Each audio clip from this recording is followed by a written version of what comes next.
non seulement la tendance d'abonder dans l'iniquité et la pollution de l'apostasie sont des preuves de l'œuvre subtile de l'Antéchrist à travers le monde actuel, mais aussi la vision du nouvel ordre mondial est une autre preuve, une autre évidence de l'œuvre subtile de l'apostasie, de l'œuvre subtile de l'Antéchrist à travers le monde actuel.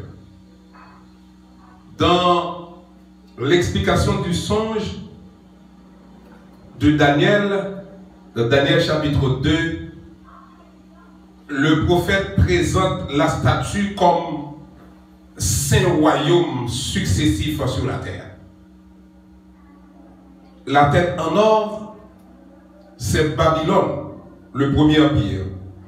Chapitre 2, versets 37 et 38.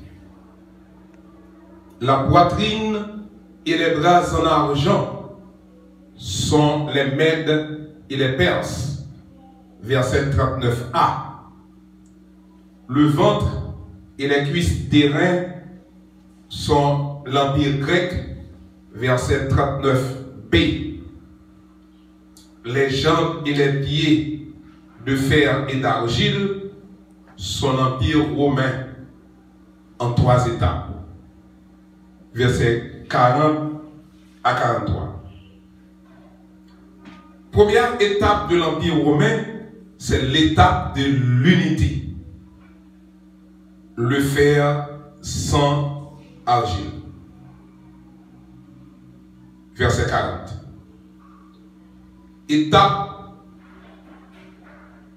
Deuxièmement, étape des 2 divisions, les 2 pieds. Verset 41. Troisièmement, étape des 10 divisions. Étape des 10 divisions, les 10 orteils, versets 42 et 43. 5e royaume, c'est la pierre. Et ça dit, une pierre détachée sans le secours d'aucune main à écraser, à pulvériser les jambes de fer et d'argile. C'est-à-dire, le royaume de Christ mettra fin au royaume de l'Antéchrist. Versets 44 et 45. Si l'on combine les chapitres 2 et 7 des prophéties de Daniel, on aura 1. L'empire babylonien, qui représente la tête en or au chapitre 2 et lion au chapitre 7. L'empire médo-perse, argent au chapitre 2, ours au chapitre 7. L'empire grec, bronze au chapitre 2, léopard au chapitre 7. L'empire romain, fer et argile au chapitre 2, animal féroce au chapitre 7. Cette combinaison baille 5 étapes à l'évolution de l'empire romain pendant les années. Premièrement, c'est l'étape de l'unité. Deuxièmement, étape des 2 divisions. Troisièmement, étape du gouvernement mondial. Quatrièmement, étape des 10 divisions. 5e étape, c'est l'étape de l'Antéchrist. Après l'étape de l'Antéchrist, ce sera le royaume messianique. Nous nous allons analyser 5. C'est 5 étapes. Ou bien, de préférence, on analyse 3 des 5 étapes de l'Empire romain. Première étape, étape de l'unité. Julie Proust-Tanguy, dans son ouvrage intitulé Dans l'Antiquité à Rome, fait état de 3 grandes périodes liées à un type de régime différent dans l'Antiquité romaine. La royauté, la république et l'empire. La royauté fondée par Romulus, et ça fait le Rome, non? Parce que c'est Romulus qui a fondé la royauté ça. Royauté qui s'étend de l'an 753 à 509 avant Jésus-Christ. La République, 509 à l'an 27, toujours avant Jésus-Christ. Et l'Empire, qui commence en l'an 27 avant Jésus-Christ, avec l'empereur Auguste, et l'Empire, après 395, l'Empire uni va terminer. Si l'Empire a commencé en l'an 27, mais l'Empire n'a pas terminé en l'an 395 après Jésus-Christ, mais c'est l'Empire uni qui prend fin. Après 395, nous avons la deuxième étape là, étape des 2 divisions. Dans l'étape des 2 divisions, après la mort de Théodose Ier en 395, l'Empire est divisé en 2. L'Empire romain d'Occident et l'Empire romain d'Orient. L'Empire romain d'Occident, qui avait la ville de Rome pour quartier général, regroupait la Gaule, l'Espagne, l'Afrique du Nord, l'Italie. Cet empire fut effondré par l'invasion des Turcs en 476 après Jésus-Christ. Tandis que l'Empire romain d'Occident, l'Empire romain d'Orient, pardon, appelé également Empire byzantin, qui avait pour capitale Constantinople, la ville de Constantin, recoupait les pays tels que Grèce, Anatolie, Palestine et Égypte, fut emparé en 1453. Et c'est en 1453, les Turcs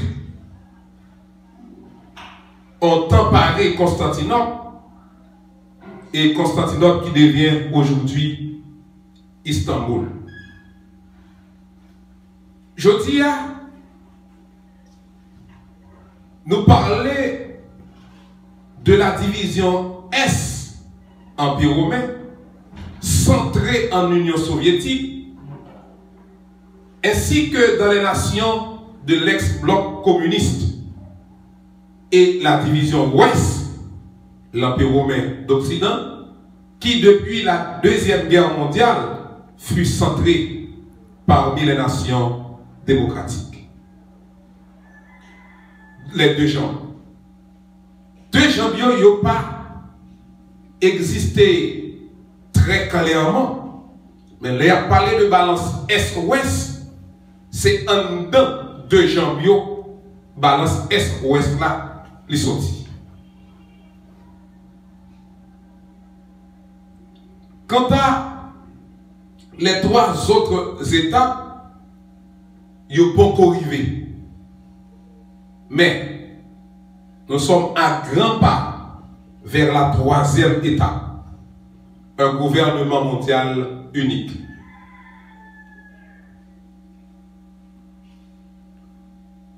Herbert George Wells, écrivain britannique connu pour ses célèbres romans, a publié en 1940 une œuvre non romanesque intitulée Le Nouvel Ordre Mondial.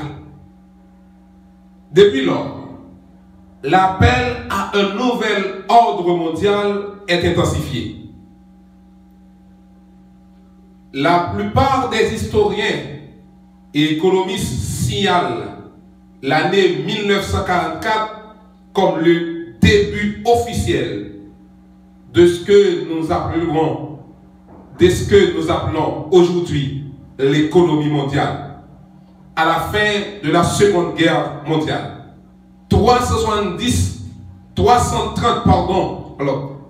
730 des dirigeants politiques du monde se sont réunis afin de stabiliser et réorganiser l'économie mondiale. C'est un grand pas vers le gouvernement mondial unique. Tandis que Montgomery de l'Université de Texas a averti qu'une nouvelle guerre dans une ère nucléaire signifierait la fin de l'humanité. C'est peut-être ça. En 1945, Yotabal vini avec l'ONU. Et les premiers clameurs pour une planète politiquement unifiée sous une seule autorité. Les Nations Unies encouragent la tentative moderne pour créer un nouvel ordre mondial. En 1990, le président George Bush s'est adressé au Congrès pour traiter la crise du Golfe Persique et, dans un discours, a évoqué à plusieurs reprises un nouvel ordre mondial où différentes nations se réunissent pour une cause commune afin de réaliser des aspirations universelles de l'humanité, la paix et la sécurité, et le gouvernement et la loi. En avril 2009, lors de la réunion du G8, le président de la Russie d'alors, Dmitri Medvedev, a présenté une nouvelle monnaie supranationale qui transcenderait les frontières. Cette nouvelle monnaie remplacerait le dollar américain comme la monnaie de réserve dans le monde. Non seulement les hommes politiques, mais Pape Benoît XVI, dans son encyclique de juillet 2009, a exprimé son soutien pour un changement du paradigme international. Il a dit, sur la force de la croissance continuelle de l'interdépendance mondiale, il y a un besoin très profond. Mais au niveau d'une récession mondiale, d'une véritable autorité politique mondiale. Telle autorité aurait besoin d'être investie du pouvoir efficace pour assurer la sécurité pour tous.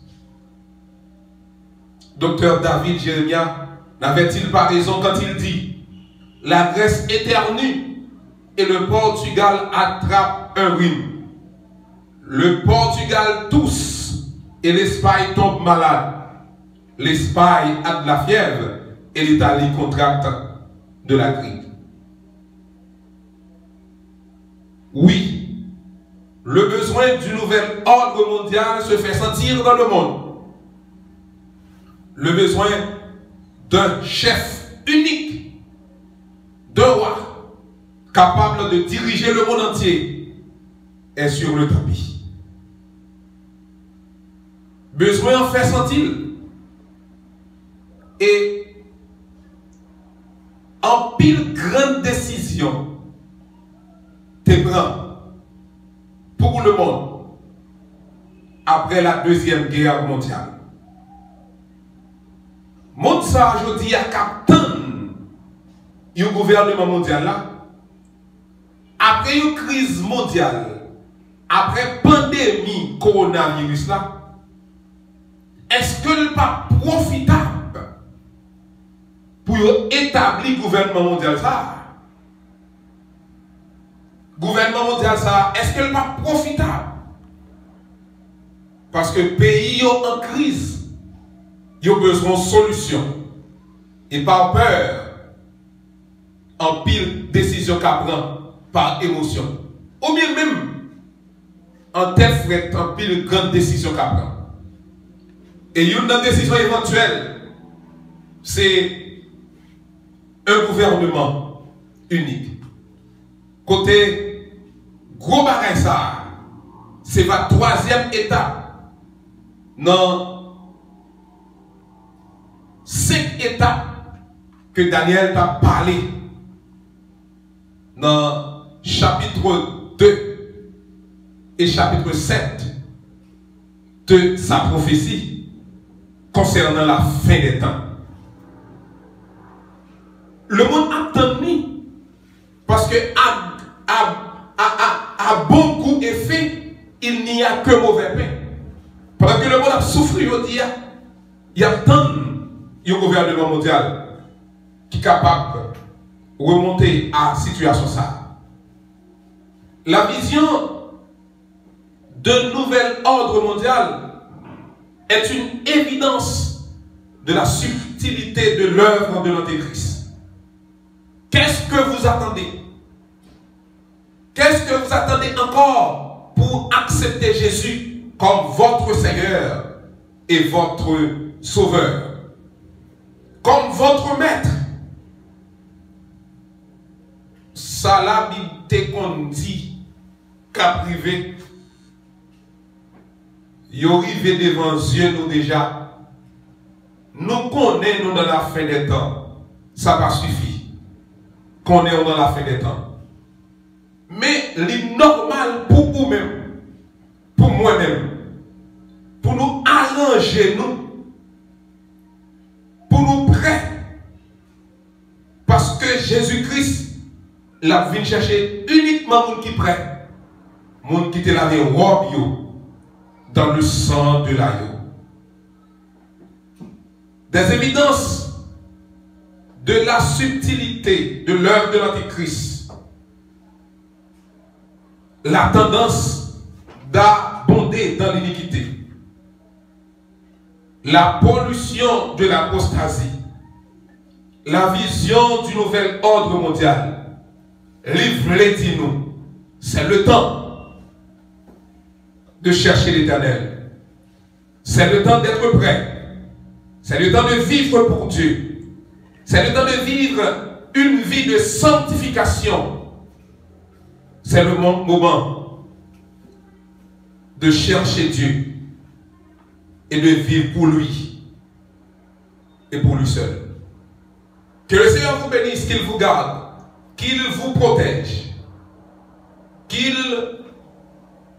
permet à ce que vous soyez capable de jouir sa grâce afin d'être présent dans le ciel avec lui pour toujours nous serons avec le Seigneur.